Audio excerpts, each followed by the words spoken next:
Hello and welcome back to another episode of It's Going to Be All Right. I'm Clayton Gwen.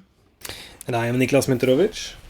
And this episode is a continuation of what we had been talking about in our last episode, episode 5, on imposter syndrome and the Dunning-Kruger Effect. Yeah. We're not going to spend any more time talking about those things. If you didn't hear that episode, you can go back and listen to it. But the implications of some of those things that we had talked about are kind of going to spill over into today's topic on how you can spot bad science. Yes, and we also have this amazing, what can we call it? Like a wallpaper almost? Yeah, or like it's called A Rough Guide to Spotting Bad Science, and it's made by you told me the name yesterday. Andy Brunning. So I'll put this in the show notes. Andy Brunning is, to my knowledge, a chemistry teacher who has put out, you could call it like a poster.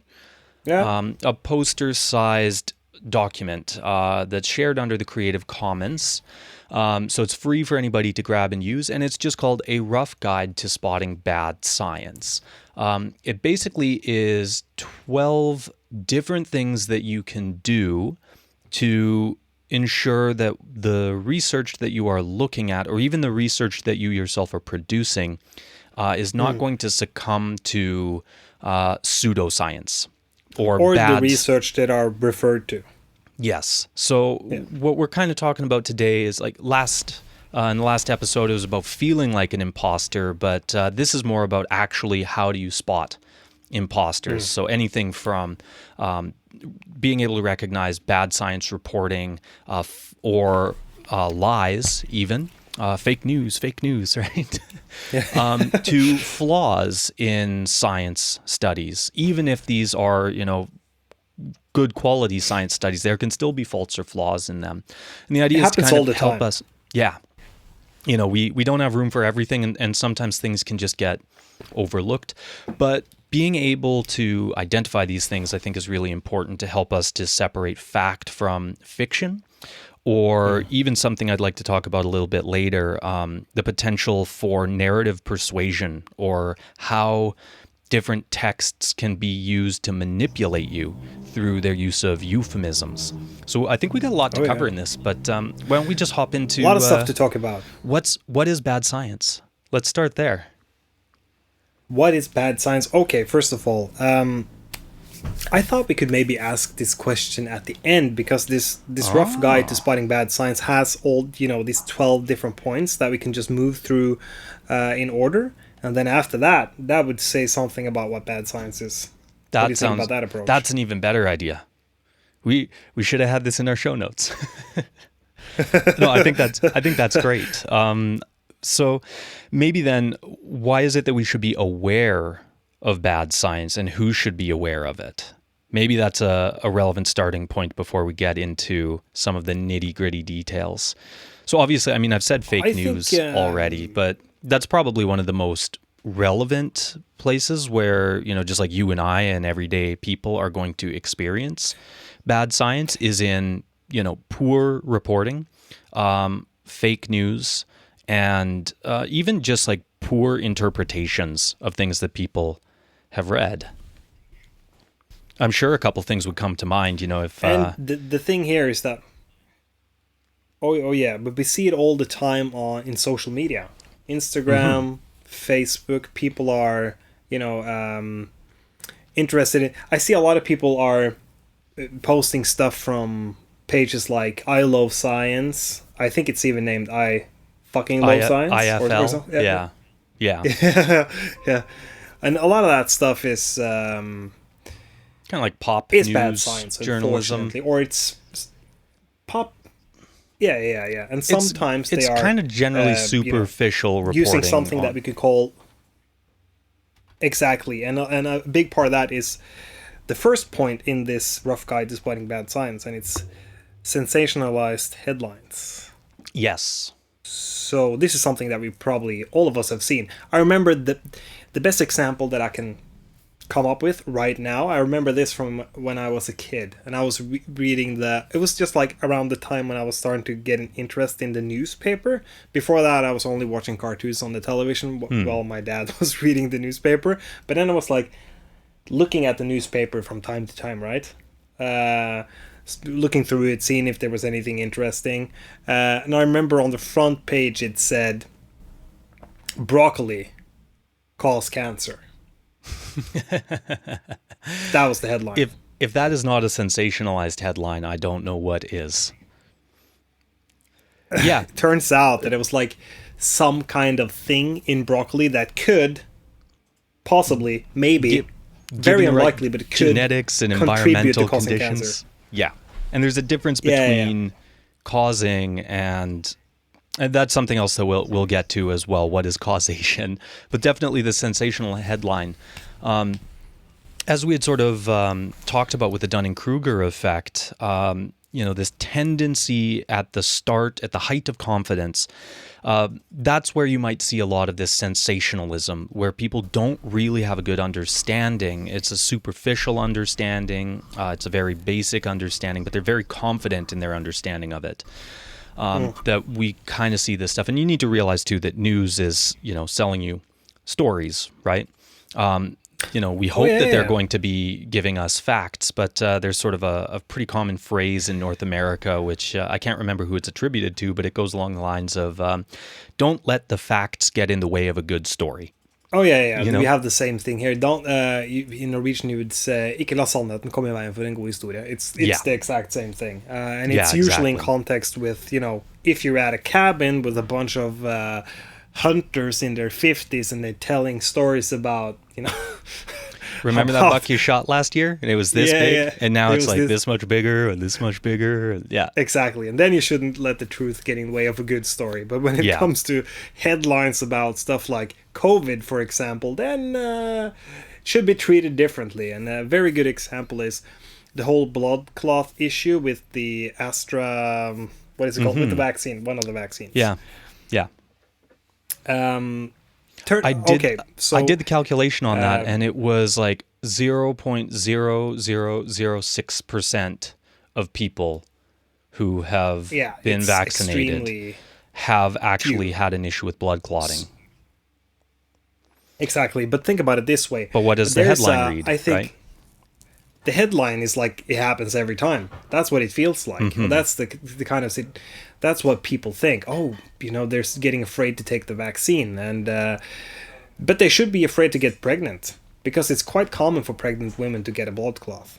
It's extremely common, to be honest. So, but things are never compared like that. So it doesn't... Like, it's taken out of context, and then people get afraid. And then it's all about up to their imagination, how they decide to... how they're going to interpret it, right? And that's how come, especially when it comes to science journalism and news, you should be quite cautious of these sensational headlines. But I'd also say that within peer-reviewed science, there can be tendencies towards wanting to sensationalize a headline as a way of hooking people. It's kind of like clickbait.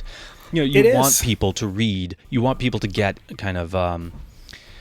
either surprised or shocked or something like that, so that they'll read your abstract. They want to you want to make people interested. You've been you have been there's one headline that you've been using as an example a few times before. It's like necropolitics, and what is the headline? I don't remember that one. No. You used it as an example before. It's like necropolitics and something really crazy. So it sounds like a title for a black metal album. Yeah. Oh, okay. Yeah, I don't remember off the top of my head. But that's a good example. That's a good example. In whichever episode we talked about that. It's like last season, I think. But the thing is that, yes, there is it's a fine line between a sensationalized headline and trying to draw people to read your article. I mean, you can... Well, and that's why there's 12 points to this. I mean, just because there's a sensationalized headline doesn't mean that the facts that are being presented are misconstrued or misrepresented or are even just a sensationalized story. So it's just one thing to end up watching out for. So you need to realize that those sensationalized headlines are not the full story. But they might be a sign of people who are just trying to, get you in with clickbait. Clickbait, yeah, and once again, this is all about economy. To be honest, I remember when I was in high school, we were visiting VG's main office in Oslo, and we were talking to a journalist, and he was like having this. This is no surprise to anyone, at least any adult. But he was showing us one, like a front page of the newspaper where there was like a picture of some really like starving people in Africa. Like children who were starving, and then another picture of like something like the face of Michael Jackson. That was a really bad example, but like a celebrity tabloid. Or tabloids thing, like a face of a celebrity, or celebrity breakup, or if it was going to be Sun next week or something like that. And it was like, which edition of the newspaper do you think sold the most? And everybody was like, yeah, maybe the one about starvation. No, definitely not. Nobody want to read about that. Everybody want to read about if it's going to be Sun next week because it's vacation time, or the prices of steaks, or something like that. Yeah, so, we like sensation instead, don't we? Yeah, we're drawn into that stuff, and it's used a lot. I mean, obviously the one way that we see this stuff all the time is in the news. But I mean, this stuff can come into what we could consider to be gray literature as well. So certain reports that have like a very definitive kind of sensationalized headline as well.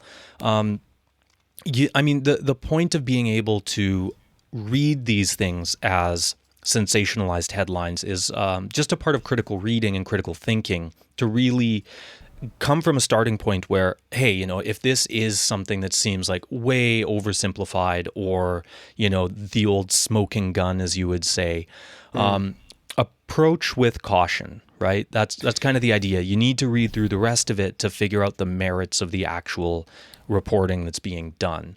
And I feel that leads us into number 2, misinterpreted results. And this happens a lot, and especially with statistics and stuff, numbers. Yeah. And politicians do it all the time. We see it in the newspapers. The COVID vaccine is a good example where, the amount of people that are suffering from blood clot are never compared to how many that are suffering from the same thing through pregnancy, for example, or something else. Or just taking painkillers, or doesn't really matter. But it's taken out of context. And sometimes statistics can be misinterpreted with intention as well. We had just been joking around about this because a week or two ago when we had our PhD webinar, we thought, oh, hey, this is really great. We have had, of the people who have registered, we've had a 75% turnout. That's the highest turnout we've ever had. And sounds great. Yeah, it sounds awesome, right? That's a great way to report it. We had 3 people. And we usually have, anywhere from like 15 to 25. Yeah. But the difference being is we had a 75% turnout of people who did register, as opposed to the usual 50 to, 65% who usually turn up. So there's a huge difference in how the results are actually being presented to you. And you also see this happen a lot with like smoking cigarettes or drinking or doing any type of drug or any medicine. You see like it increases mortality or the risk of developing some kind of disease by 200%. And it turns out that that's like, it's only it only increases the chance with like 2.5% or something, but it's like, so you see that happens all the time. And there's other elements that as we go through, we're going to see that a lot of these 12 points kind of start to overlap with each other, because already, we're starting to talk about a few other issues that will make them present when we get there, so we don't get too far ahead of ourselves. But, so once you've seen a sensationalized headline, if that is already kind of an indication, try to see how are the results actually being presented? Does it seem like there's an attempt to kind of maybe distort them, or even potentially just like completely misrepresent them? Because there is a bit of a difference, right?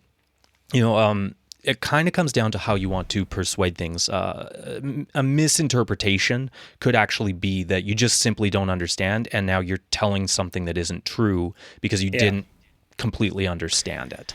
But a distortion or a manipulation in how the results are actually used, is the context of those results given to you. And in peer Could be review, intentional or unintentional. and so in peer review, obviously, that's how come you're supposed to have a method section and a results section so that people can't really misinterpret your results. Or if you're familiar with those methods and the analysis, you can actually kind of check yourself the quality of the results. But that means that in a lot of gray literature, other fields of science as well, and then science reporting and news, these misinterpreted results are often kind of lifted and taken up out of context, and things can change or things can be intentionally distorted to kind of persuade you. And so it came to my attention last night as I was doing some preparation for this. I was on Reddit, and Reddit Science had posted up this really interesting article. I'll also share this in the show notes. By Walker, Turpin, Mayers, Stoltz, Fulisong, and Kohler. It comes from the journal Cognition, and it's called Controlling the Narrative. Euphemistic language affects judgment of actions while avoiding perceptions of dishonesty. The overall idea of this is that strategic use of euphemistic language or jargon can be used to create more agreeable or disagreeable sentences for how you want a reader to read your findings or to understand your meaning. And a case in point would be if I asked you, hey, what do you think about enhanced interrogation techniques as a way of gathering information from people who have been committed of a crime? Would you be in favor or would you be against enhanced interrogation? I mean, it sounds really smart, so I would think, sounds like a great idea. Mm-hmm. Now, what if I said, are you for torturing people to get information out of them if they are convicted of a crime? Definitely. No, of course not. So you see that, you also need to be aware that it's not just the result itself, it's how that result is interpreted and how it's presented to you. So this is a really interesting paper that looks more into the linguistic manipulation where it's technically not lying because they are providing you with facts, but it's how those facts, how those results are provided that you also need to be kind of critical in when reading some different findings. You also have to know what enhanced interrogation techniques are because for a person who doesn't know that means, torture, for example, then it just sounds like, it sounds like a better way to interrogate someone, like like a more effective way, maybe, or maybe they use some kind of device. Maybe they use a lie detector, for example. I don't know, but it's we see this all the time. We see this stuff all the time in journalism where people are trying to paint a picture and to convince people. You have to understand it's not that the results or the facts are incorrect, but it's that there is a matter of manipulation through persuasion that's occurring, the choice of language that is being used. And so being able to identify that and kind of read into it and question, do they really explain what this concept means? What is this term? Where does it come from? What are regular interrogation methods compared to enhanced interrogation? You see that happens methods. A lot from politicians. Yes. That tries to blame shifting, for example, or blame shifting, or running around, beating around the bush, as we would say, avoiding answering things, or just decided on something really controversial, and then they try to kind of camouflage it or disguise it by using a lot of technical terms and vague technical terms, so nobody really understands what they're saying. You could also see it by, a lot of Norwegians are to a certain extent familiar with Nav. Yeah. And they use that kind of language, right? Yeah. It's very obtuse. It sounds very smart, but it says a whole lot of nothing while saying a lot, right? Yes. And a lot of times really, really serious things, but it's written in such a manner that it's kind of hard to get. I also remember, this is an interesting analogy, or you remember back in like the 90s when I remember we had like a computer with Windows something on it, Windows 95, for example. It's probably and then you what it would was like back then. probably because it was 95, and then would click around, and then it would pop up this box like, do you really want to do this? And it was like a very complicated message, and as a kid I was like, I don't know, probably sounds smart, sounds like a good idea. Yeah. Click yes. You didn't even know what you were agreeing to, you know. Yeah, exactly. So we just kind of get so used to this stuff because it's around us all the time, and I think it's relevant as as a student or as a researcher to be aware of this, because it's permeated so much of everyday society through advertisement and media, that we don't think about how these things can also affect kind of our perception or our bias as we come into to do our research. Sure. It could be, and we probably have some stories about this too, where, and this maybe connects a bit more to part 3, the third point to look at, which is conflict of interest. So I want to start with a story time on this one. A student came in many years ago with a consultancy firm report, and they wanted to base their entire essay or thesis, I can't remember which it was, but they were kind of using this as the cornerstone piece. They thought, this is going to give me everything that I need, and this is going to be the main focus, and I'm writing about this, and this is what my research is going to be on. And I said, but you have to understand, this isn't a piece of scientific literature. Well, what do you mean? It's been published. These people are researchers. It's like, yeah, but look who it's been published by. This has been published by a company that is wanting to sell this idea. There is money to be made here. They're trying to convince people that this is the appropriate way to do things, and that they're the appropriate company to be able to provide that service. They just didn't see that this piece of gray literature, which you could certainly end up having used as a piece of what you wanted to do, but to rely so heavily on it and not even realize that, it's sort of implied when you read those sorts of reports that it's not technically a conflict of interest, because they print right on it that they're a consultancy firm, and these are usually the people who have paid them. But it becomes more of a problem if you don't see that, or it becomes an even larger problem if people are publishing these reports and not saying where their funding is coming from or who is employing them. I mean, there's a bunch of different examples of this, and it's very relevant when it comes to politicians, articles in a newspaper, when it comes to, they want to sell something, or a company that maybe they want to sell equipment for testing something in the lab, for example. Or it could be, this is another very concrete example, there's a disease called ME. What is it called in English? It's fatigue syndrome or something. It's anyways, there's one, like, I would call it treatment for this. It was done a bunch of studies, and they coined the term. It was like lightning therapy or something that would make these people that would cure these people through a lot of physical activity. Turns out that somebody really wanted to sell this method, this treatment, this approach, so they manipulated the results. A lot of people got very sick because they obviously, if you have fatigue syndrome, you can't, you shouldn't be in physical activity. It doesn't really work that way. But they wanted to sell an idea. They wanted to. So a lot of people made a lot of money on this lightning therapy that was, welcomed by not only the Norwegian government, but the Swedish government in England, and institutionalized in different treatment centers and stuff. And because it's been passed off by someone who should have been an expert, by people who should have fact checked this stuff, and so that's also one of the reasons why there's this rough guide to spotting bad science, because even if it is published, you have to kind of consider, okay, well, who is publishing it? Who are the authors? Who is the funding?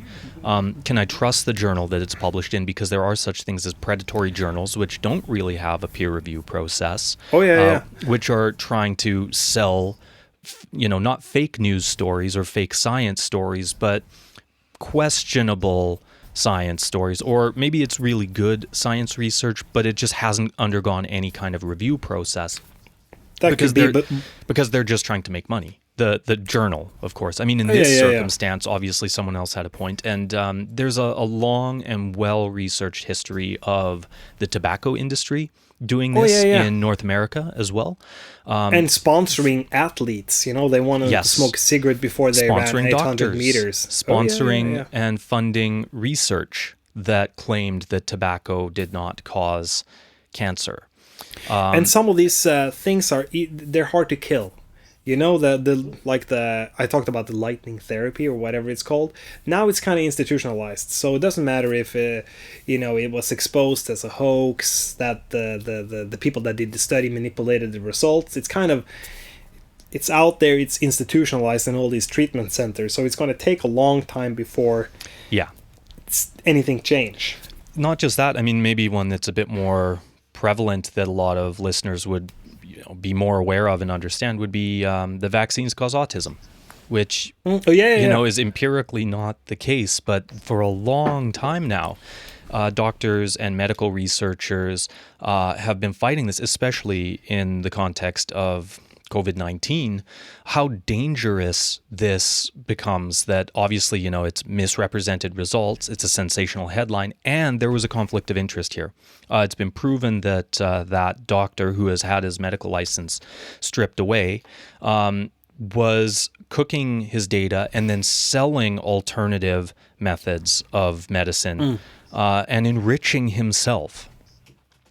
And this has gone to court in the United States and things like that. But also, think about flat Earth. I know we bring that one up quite a bit as well, but that's probably because it's also one that is so prevalent in kind of public debate and discussion. Oh yeah, and it's fantastically who really stands to gain? Example. Yeah, who really stands to gain charging people money for memberships and the merchandise? So this is how come if you're a PhD or if you're someone who's trying to get your research published, you usually have to have a declaration. What is your funding, and you declare that there are no conflicts of interest, and you sign a contract saying that you are not, being funded in a way to produce research designed to advance somebody's economic goals. So you should look out for that.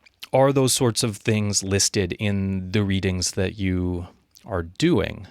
And are there any conflicts of interest there? And this is certainly something that can end up happening with a lot of science advisors in positions in politics as well, or politicians who kind of end up moving and working for big companies or think tanks afterwards. There's these massive conflicts of companies. Yeah, and these think tanks also put out, quote unquote, research reports.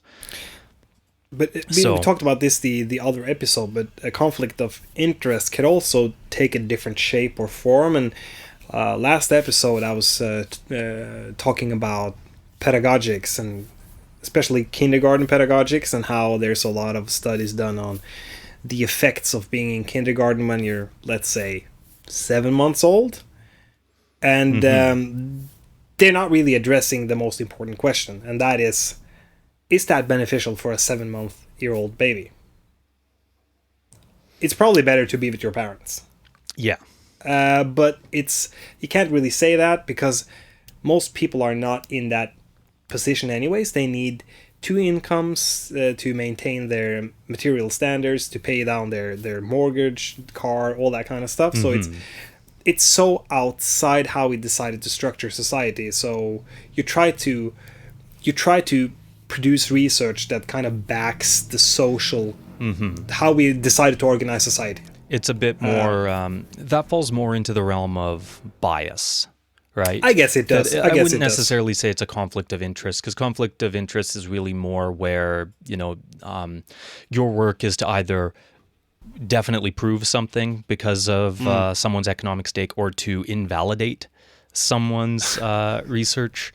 Let's just think about it like conflict of interest it's usually between done, parents wanting to make money on babies. Yeah.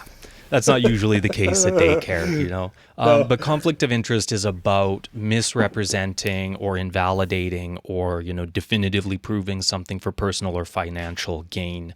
And what that is more of like kind of a bias. It is a conflict, of course, because we're sort of thinking within the realm of our own cultural perceptions of what we think is good for the society that we live in. And maybe, I mean, we'll see if we get some more time to talk about that. But, you know, I wanted to jump down and get into a few of these other ones. Correlation and causation, because you had already brought up a couple examples where broccoli causes cancer, right? Yes. I'm sure that we've heard all of this, you know, in a million different ways before. And actually, when I was taking the writing course with our former colleague and now retired professor William Warner, he really liked to, you know, kind of get us to understand this idea of correlation causation. He was showing us these graphs of correlations in data. You know, the number of the increase in what was it, like butter sales and the average number of suicides. And as one went up, the other went up. Well, just because there's a correlation in data doesn't mean that the variables are in any way connected to each other. No, it doesn't mean that one caused the other or something. No. I like the example that that Andy has given in his rough guide here, which is global warming has been increasing since the 1800s, while the number of pirates has been decreasing. But pirates certainly aren't the cause. But the lack of pirates are not the cause of global warming. No. So, but this is the interesting thing about here is this, to me, is really the core of conspiracy theories, which we talked about in the last episode. Is this kind of mix between correlation and causation. They think that anything that correlates causes each other, has something, are connected. Mm-hmm. Exactly. And that usually leads to a lot of what is listed as number 5 here, unsupported conclusions. You know, you're using faulty data to start with. You're seeing patterns in things that are not dependent or interdependent on each other at all. I would say if you are interested in more on the correlation and causation, we have a couple of professors at NMBU, Elena Roca and why am I spacing on her name? Her last name is Lil Onjum. Onjum, yeah. For the life of me, I can't remember her name off the top of my head. But Rani Onjum? Rani, that's it. Yeah. Thank you. They've written quite a lot on ideas of causation, and they're quite good authors, and they've got backgrounds in like bioscience and medicine. So you can certainly go and look up a bit more of their work to get a better sense of the correlation causation argument. But the unsupported conclusions, I think, is a really important one because it should be one of the easiest things for us as a critical reader to see. You know, you're reading everything and you get down to the conclusion and suddenly there's just this statement that's being made. And you're kind of left wondering, like, where does this come from? Like, where was this talked about? Where was there evidence presented to support this final sort of claim? You know, there weren't any studies. That's not what this study was done on. There weren't any other studies or evidence supported. And, you know, it kind of becomes just this opinion that people have. Yeah. It's an opinion. This is something that, I mean, it's obviously, sometimes it happens. You can see it in newspapers, you could see it in scientific articles, but there's something that, to me, is more typical of texts written by students. Like usually like bachelor students or first year students where they there's no good connection between the problem formulation and the main findings. Like something happened along the way, so they ended up doing something else than what they planned to do, and they end up having a lot of material that they can't really use to answer the problem formulation, and then it just ends up being a conclusion that seems like it's just taken out of thin air. Yeah. A step or two is missed along the way. Yeah. And so, this can definitely happen to, you know, novice researchers, so younger students, people who don't have that much experience with scientific research and writing, and like that happens. But I mean, that's not going to be the end of the world for you either, because it's usually just a term paper, and hopefully you get some quality feedback that helps you to avoid that mistake. because these are the sorts of things that we really want to watch out for. How do we get here? And a real life case of this. I don't know if people remember. It's a very Nordic case, but in Sweden in 2016, I think it started circulating in 2015. That Sweden was going to stop putting up Christmas lights on street poles. And this circulated around on social media, I think most predominantly on Facebook. That Trafikverket, the Swedish Transport Administration, would no longer allow municipalities to hang Christmas lights on street poles that are under its control for two reasons. The law doesn't authorize the agency to share electricity, which was obviously being used to light the Christmas lights, and the poles weren't designed to bear the extra weight of these decorations, so it was a safety hazard. But somehow this got weirdly twisted around to a complete false conclusion that this ceasing of Christmas decorations on the side of streetlights was because of Muslim immigrants. Oh, yeah. Do you remember that story? This, like I say, this is like 2015, 2016. Vaguely, but there's multiple stories that are kind of similar, where some kind of decision are twisted to because of the Muslims or because of something. Yeah, there's an unsupported conclusion, and when you actually go and dig into the facts, you realize that what was said and then the opinions that were developed and the story that was sold after is not at all connected in any way, shape, or form. But this one became so big because it circulated around social media. It caused such a stir. It got international attention. And then it became an issue of like racism and Islamophobia and all sorts of stuff like that, which was never the Swedes ever getting rid of their culture. And all that kind of stuff. It got wrapped up in a completely different narrative that had nothing to do with the actual facts. But somehow, somebody else must have had an agenda or a complete misunderstanding of the results, and that led them to this unsupported conclusion. Another interesting thing here, when we talk about unsupported conclusions, it also can, I've seen this a lot, where it can happen from the next point, problems with sample size. That let's say that this is very like, I'm going to take pedagogy as an example, but let's say that you are in a classroom and you're trying to test out some kind of approach to learning, some kind of, let's say that you have designed an assignment or something like that. And then let's say that there are 25 people in this class, and then you get the results back, and then you try to draw a conclusion based on that. Like, it's it's not enough people. You can say what happens inside that classroom, but there's so many variables that can decide whether they performed well on that assignment or not. And it's probably going to differ from class to class until you have tested enough people that you will see some general trends. So that can also end up with an unsupported conclusion because you based it on something that could be affected by a lot of other variables as well. Yeah, exactly. So that problems with sample size, I think, is an important one. I mean, it's not that you can't draw valid conclusions from small sample sizes, but it doesn't necessarily mean that it represents the larger population of whatever it is that you're studying, the larger demographic.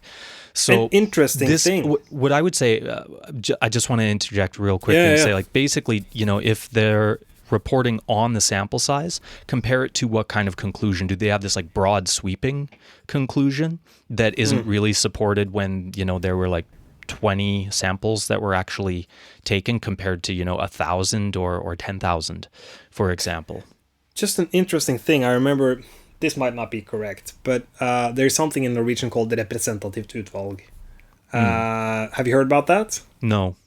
No, it's like how many people that you want to test in order to be able to generate some kind of like evidence, right? Like an objective truth. So I think Represented Utvalg is estimated to be around like a little over 2,000 people. But is that in a Norwegian context, or is that like, does it work in China? Yeah, I'm not sure. I guess that's how come you have you have research councils and you have ethics boards who kind of set these things. I'm not sure personally if there's like a universal standard on this. I mean, obviously, any good researcher is going to say, well, the more data, the more samples we have, the better, right? The better. It's sort of, you could think about it this way as, and this will connect with the idea of, correlation, causation. You flip a coin, right? 50-50 chance that it's going to land on one side, and it lands tails. And then if you use that to say, oh, well, then every time that you flip a coin, it's going to land tails. No, no one's going to believe that, right? No, so, okay, no. you flip it twice, and it lands tails again. Oh, well, now I've got correlation, every time you do it, it's going to be tails. So I just need to stop at 2 flips. Everyone is always going to say more is better. I know I'm facing that right now in trying to find an accurate sample size for my research, because it's very hard to get into to speak with people. In some cases, there's non-disclosure agreements, so people can't actually speak about the research that they're doing.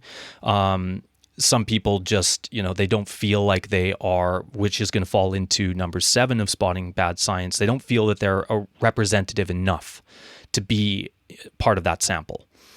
So unrepresented samples are also important to consider, not just how many samples you have, but do the samples you have represent the larger population that is under study? Yeah. And this is maybe more important for human trials of things than, say, in bacteriological studies or, a chemistry experiment, for example.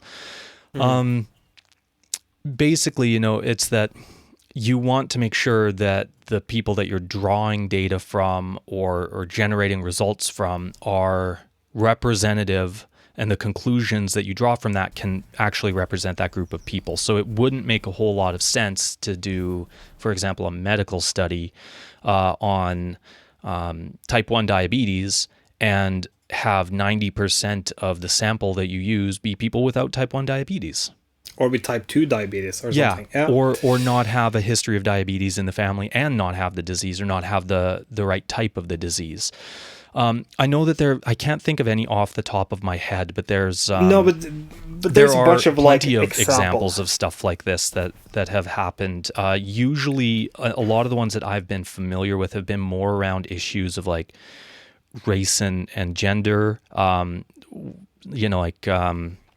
trying to think. There was that type of study where, feeling people's heads and the shape of their skull was supposed to be a way of determining, characteristics of them. And the European skull shape was, the right one because it had characteristics of like humbleness and virtuosity and all of this sort of nonsense. But you see it happen a lot in medical science, where they try to determine if, let's say that usually there's so many factors on why someone develops a type of disease or something like that it's really difficult to get representative samples. Yeah. Because there's so many factors that you have to take into consideration. So sometimes you can't really get it perfect. But sometimes when you read an article like that, you're like, but it's it's very obvious that it's affected by so many different things. Like this doesn't show the whole picture. One good example, it's a little controversial, but it's when they do studies on drug use, for example. Then you see it a lot. Like, why does it happen, and why do people that use drugs fall outside society? And then there's a lot of different factors that comes into play. One is the actual effect of the drug. Another thing is social stigma. Another thing is who you socialize with. There's so many factors that comes into play at the same time that it's really hard to come up with an answer that is a reflection of our complex reality. Yeah. And that, I think, segues nicely into number 8, that no control group is used, or no control in the experiment is used. That being aware of, all of these different variables that could influence causation. And again, go see Ronnie and Elena for really, really good examples of the interrelation between causation and ways of understanding it. But basically, like what you were saying there is, if you're looking at all of these various different groups, even if they're representative of the group that you're trying to study, do you have a control group on the side that you can use to look at and compare against? Now, this is obviously, probably most important in experimental trials, in clinical trials of medicines, for example. This is where, the placebo is typically used. If you don't have a control test, you have no way of really understanding what outcomes are from the experiment itself versus those which are just random occurrences or external variables, or they call it confounding variables in the natural sciences, things that you hadn't planned for, that you only really start to identify as being an external variable because you had a control group. And sometimes, you see this happen a lot with studies done on kids and kids' behavior and stuff like that. Like your presence will affect their behavior to such a degree that it's really hard to actually know if the results that you get are valid. Because they will change their behavior according to your presence, the presence of a researcher, for example. Yeah. So these are all things that should be clearly reported on in the methods section when you're actually reading some science. And this is also where, when you go and look at science journalism, science news, a lot of these things are omitted. You don't get information about whether control groups had been used, whether samples were representative or not. If you even had a problem with the sample size. So one way that all of these things would tie together in a real practical way would be looking at how political polling works. When a company goes out and polls and makes predictions about who is going to win and by how much and in which areas, only to find out that those are wrong. Yeah, usually and this completely wrong. This tends to happen because you have unrepresentative samples, problems with your sample size as well. And that leads to these unsupported conclusions that people can kind of base opinions off of or even actions off of. And this is a little bit of a digression, but it relates to something we talked about last episode, and that is like the infinite complexity of everything, and it's really hard to make a political decision taking every factor into consideration. So before there's an election, for example, things can swing in either direction according to what happens. If there's some kind of situation, if there's some kind of event in society, that will kind of play the role of a sensationalized headline. Like, this person said that, or this happened, or George Floyd got strangled to death, or, something that will affect a lot of people, because even it might be extremely serious and traumatic and important to address, but it will also simplify the political spectrum right before an election. Yes.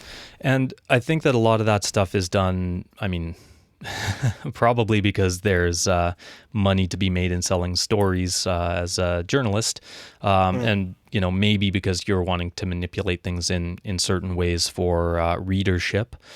But a lot of this stuff really kind of does wrap up and give you a good demonstration of why a lot of times what you end up finding in peer-reviewed research isn't something that is definitive. It's a little bit more wishy-washy. And based off of our conclusions, we can only say with 95% certainty, not 99, not 100%. But, we still don't fully understand these sorts of mechanisms, and therefore more research is needed. Now, on one side, it's nice to say that as a researcher, that more research is needed, because you can justify getting more funding to do more research. And that's a good thing. But it's also because we tend to not be that certain. And this comes back to the Dunning-Kruger effect as well, that the more that you really start to gain competence in things, you're never really going to have this like ultimate confidence in it, because you're always sort of prepared that something might come along to change that opinion that you have. Oh, yeah. And here's an important thing that relates to number 4, correlation and causation. Like, you see this happen all the time in the newspapers. Like, scientists have finally discovered that there is a connection between something really obvious and something just as obvious. Let's, for example, say there's life causes death. Life causes death. Or I think I saw one for not that long ago. It was about art.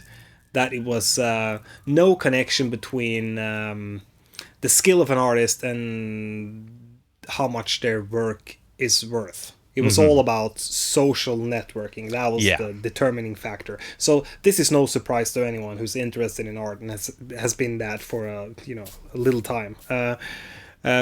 But finally, it was scientifically proven through a study, right? Yeah. But the important thing here is that even though everybody kind of knew, there's no guarantee. We gotten surprises before. Yeah. Something that we thought were in a causal relationship is not. There's correlation, but there's no connection. So it can happen. That's why you take these precautions in a let's say a clinical study. Think about that period of time when Europeans thought that the Earth was the center of the universe. Yeah, exactly. It's a good example. Or my friend, climbing friend, who's also doing a lot of research on climbing injuries. Like in the conclusion of some of his articles, you could see that there might be a correlation, or we see a certain correlation between finger injuries and age or something, but we don't know if it's actually connected. Yeah, like we need more research to do. And there could be so many other factors in there, pre-existing injury, something that is genetic, the type of job that somebody has. Yes. There are a lot of elements that you just can not necessarily know through purely isolated research. And even though it seems obvious, it might be proven in short time. Yeah, it might be proven in the next article that this person produces. Then you can't really say it for sure unless you have investigated it. And so that's one thing that you shouldn't worry about when you see a lot of peer-reviewed articles having a bit of uncertainty. And this is what really makes the big difference between, news journalism, science journalism, and then the varying qualities of those types of writing on science, is whether or not people actually give you information about the degree of certainty. I don't know how to segue nicely into number 9, so I'm just going to jump right in. I'm just going to force it. It's called no blind testing used, and this is also more in the realms of experiments and testing on human subjects, and this connects a little bit more to like ideas of using human control groups and representative samples. And it's also it can be a bit of an ethical issue as well too, because what blind testing is basically, has the experiment been set up in a way that prevents the research subject from knowing whether they're in the test group or in the control group? Yes. And in a double-blind test, those are set up where the researcher doesn't even know which subject is in which group until after the testing's done. So unless if you're really within, like psychology or medicine or pedagogy, like pretty heavy into the social sciences, or, natural or medical sciences, I would even say, this sort of stuff becomes really important because this is how results can kind of get swayed a little bit, as you had talked about with your presence in the classroom affects how the kids are going to end up interacting with you. So that is definitely... And with each other. And also with some kind of, the effects of a type of medicine or a substance, for example. I remember one example that I think I was in primary school, actually, like last year in primary school, and my teacher, he told me about... it was in junior high. And my teacher, he told me that there was done a study on the effects of alcohol on students. And they were trying to compare the actual effects of alcohol and the cultural effects of alcohol in a Western context. So there was, I think it was 4 groups. It was one group of students, university students, that got beer with alcohol, and they knew they got beer with alcohol. There was another group that got beer with alcohol, but they thought it was alcohol-free beer.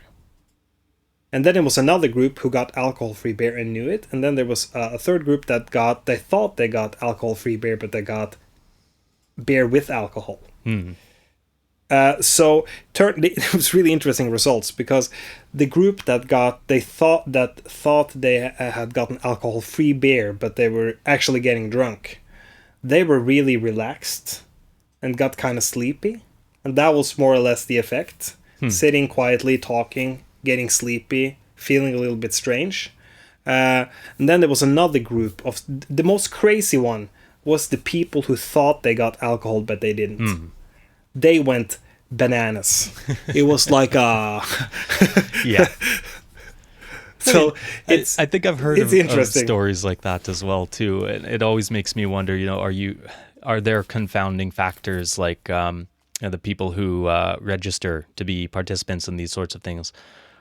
Are they usually do they usually party like that, or do they look at this as an excuse to party? So I'm not saying that those results wouldn't have been interesting, but that would be a good example of a blind test.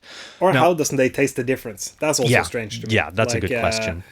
But I would definitely taste the difference, even though someone told me like there's no alcohol in it. It's like, really? Yeah. Like, so in a case like that, though, I would say that it's probably not an issue of ethics, because people participating in it would know that it was an experiment on alcohol. But the idea is you have to understand too that just because there isn't a blind test in some of these human studies doesn't mean that reduces the quality of the research either, because it comes down to how ethical it would be. It wouldn't be ethical to lie to people and say that you were giving them grape juice when you have a recovering alcoholic, someone who has an allergy to alcohol, someone who is pregnant. Yeah, that would be pretty crazy. So like you have to read into this sort of stuff to really see. And again, that's how come there's usually ethics boards that look over a lot of this stuff.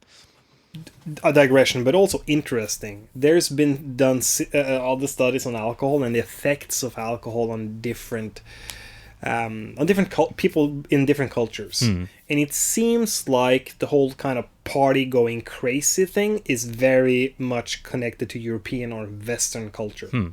So there's done studies on the effects of alcohol on people in other parts of the world, and they seem to have a completely different reaction. They get sleepy. They don't have the frat boy culture of chug, chug, chug. No, not. They don't really go crazy. They get more. It's more like an anesthetic, and that's basically how it works as well. But I guess we have as a culture learned to kind of power through the. We've learned to put Red Bull and caffeinated drinks into all of that stuff. Have you seen The Wolf of Wall Street? Yeah. Yeah. Okay. So there's just excess. Yeah, there is. They in the 80s they did this sleeping pill called Quaalude, right? And if you manage to stay awake, then you get this really crazy effect. And that is kind of comparable to the effects of alcohol. If you know that your body's shutting down little by little, but if you can still keep going, it's going to be well worth it, right? I'm sure many of us have been there. Yes, most of us have. So the point is that this is connected to if you don't have that knowledge, then you're just going to get tired and sleep. Yeah. Okay, well, think about this. Most of the ways in which people end up reporting about, wild nights of partying is it's very rare that you hear the stories of like, oh, the ultimate hangover and just how bad it was. And no, like the stories that you tend to hear are the ones where, it was like things got crazy. It was so much fun. Someone was dancing on the roof and then we had a pig in the house. And then we flying cake through the window. And that sort of thing is a really good example in like your day-to-day life of how people selectively report data to you, which is number 10. How can data be cherry-picked to just support one side of a conclusion while ignoring data that does not support the conclusion? So this, of course, this connects back not just to, hilarious party stories and why alcohol is so much fun, according to people who only ever have good parties on alcohol. But generally, this is also something that happens quite a lot, I would say at like bachelor and early master's level too, where you have an opinion, you have a bias, you want to prove it, so you ignore everything that is counter to your beliefs and only report on the stuff that supports your viewpoint. And this is exactly what anti-vaxxers do. This is exactly what flat earthers do. This is exactly what creationists do. This is like the let's offend everybody period of the podcast. Yeah. It's just choosing one side of the story. So how do you really see that? Well, you should be looking for, especially in the discussion, any evidence that brings up or calls into question the research that this person has done. Are they showing alternatives? Are they showing other potential results or answers that might support what they're saying in a different way, that might counter what they're saying and maybe disprove it a little bit? So you want to look for a little bit of a balance in that sort of reporting. And it's also connected to a lot of these other points in this poster. Sensationalized headlines. Like you would usually see that in something where there's a lot of cherry picking going on, but also misinterpretation of results intentionally, probably. Because then you're not necessarily lying because you're using other people's results and data to support one side, but you're omitting the whole other side of the story. So it's not technically lying, but people call that lying by omission, right? Yes. And basically what this will end up doing is producing unreplicable results. Point number 11, that if anybody else goes and does that same research, they would obviously find very quickly that there's, probably a lot of alternative studies that suggest the opposite. So, cherry picking is one thing that's pretty easy to kind of break down. And we see it a lot when you get into, like an argument over the dinner table or at a pub or a party or something like that, where the moment that you give information that is sort of the opposite of what someone is arguing, and they get more and more mad at you, right?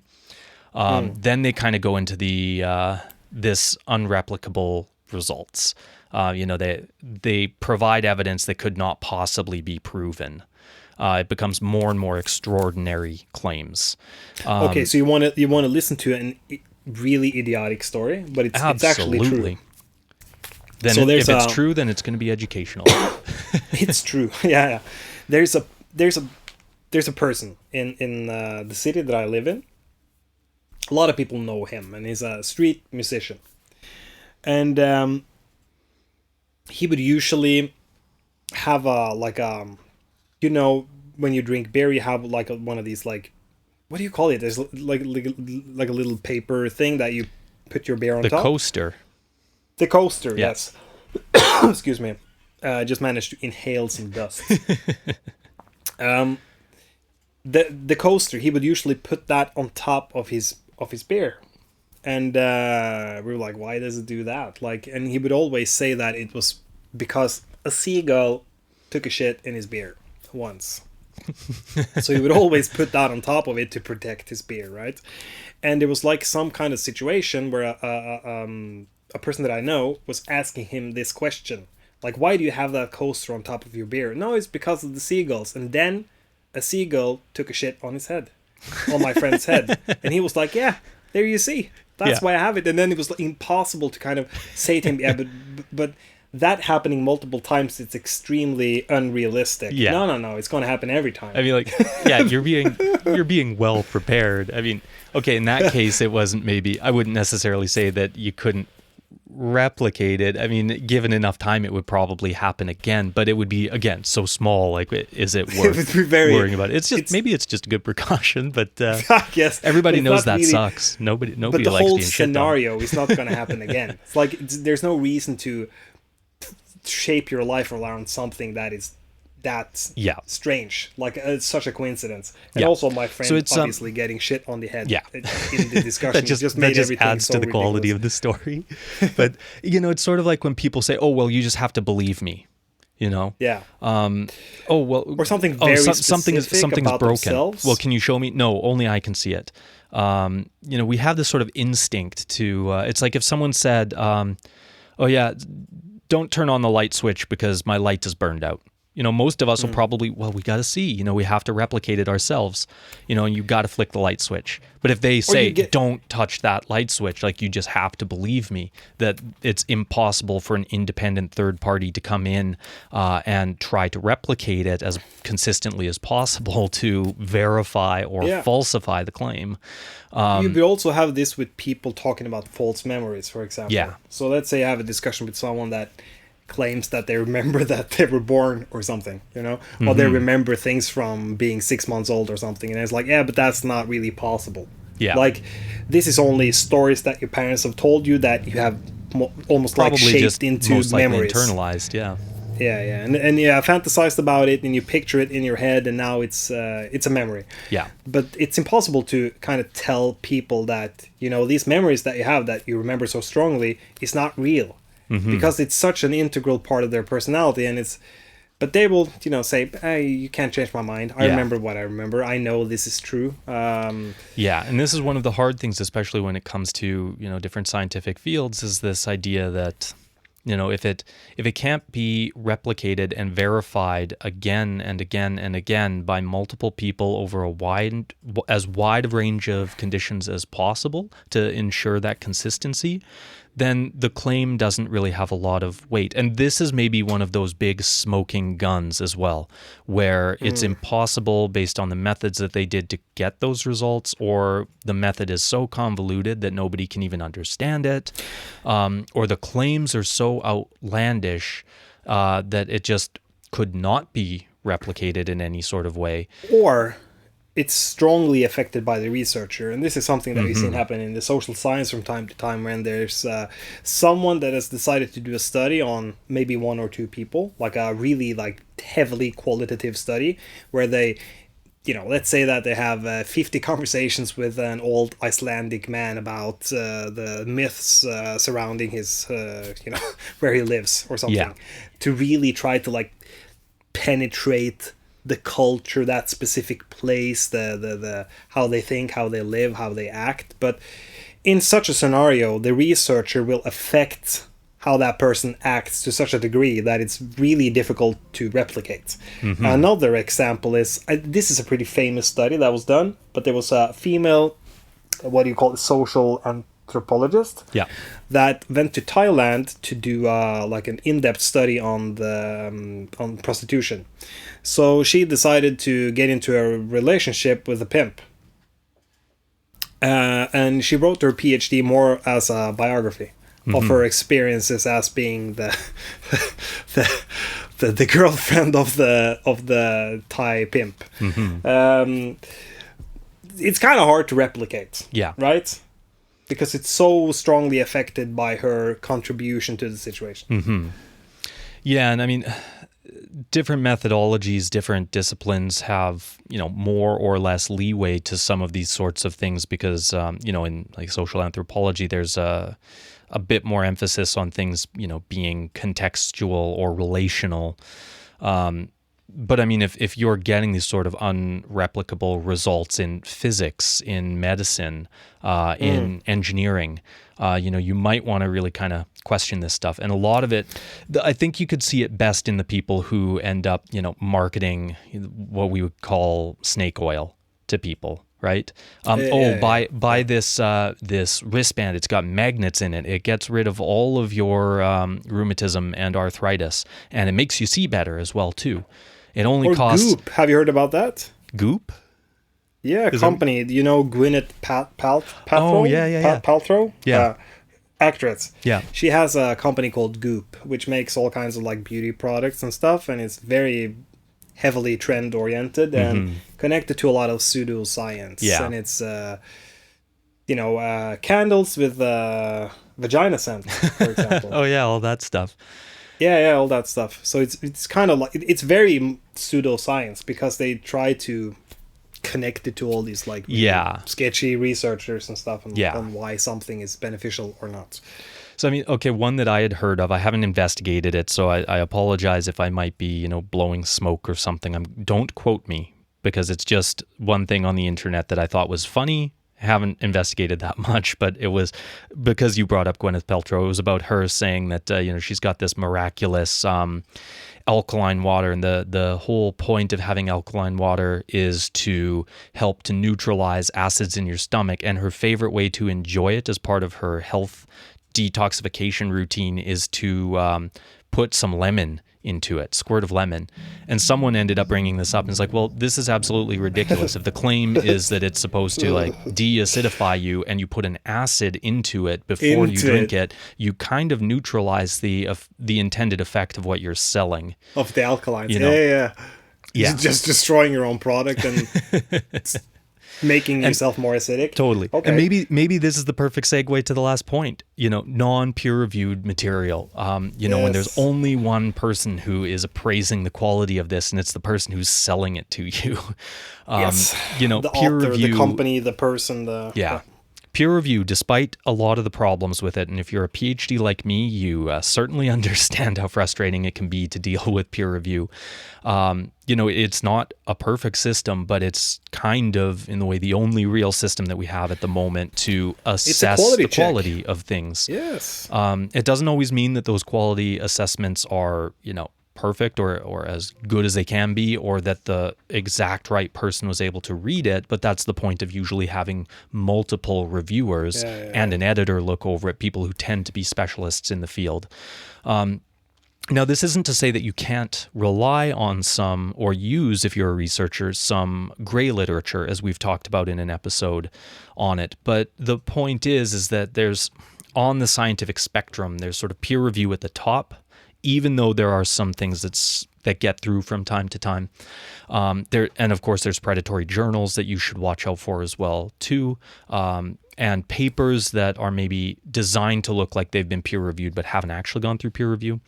So be aware of those things. But peer review is sort of at the top of what is, the currently most trusted way that you can get valid scientific information.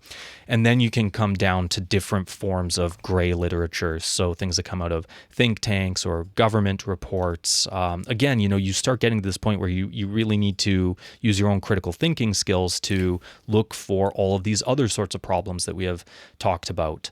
Talking about these think tanks and stuff, they're usually funded by a certain political party. They can be, yeah. They can be often. Or a certain philanthropist who has a certain political leaning. And how clear are they? How clear are they about those biases? In the U.S., there's a lot that are like, oh, what's our mission? We believe in liberty and freedom, but they certainly don't feel free enough to, be transparent about who funds them. So, look into that stuff. All of these 12 different points that you can do, especially if you're a bachelor, master's student writing for your master's thesis or for term papers, really being able to assess this stuff. If you're just a kind of regular person who enjoys reading about science and reading the news, or if you're someone like Nicholas and I, where we work around a lot of this stuff, needing to help people to improve their scientific communication. This is a really great guide, the rough guide to spotting bad science. So I'd definitely recommend you should download a copy of it and stick it up on your wall somewhere. It's a good guide for your own writing, but also when trying to, when diving into other people's work. And the last one, non-peer-reviewed material, like a lot of the stuff that most of the students at NMBU and any other university in Norway has as a part of their curriculum. It is peer reviewed because it's published by a university press or something, and then peer review is usually a standard process. But not always, but usually if it's like a press that is connected to a university, peer review is a part of the process. And when it comes to scientific journals, whether or not it's peer-reviewed, it's usually quite easy to see. Journals tend to be quite transparent about this. You can find information on their website or on the journal database where that journal was accessed from, who the editors are, what their background is.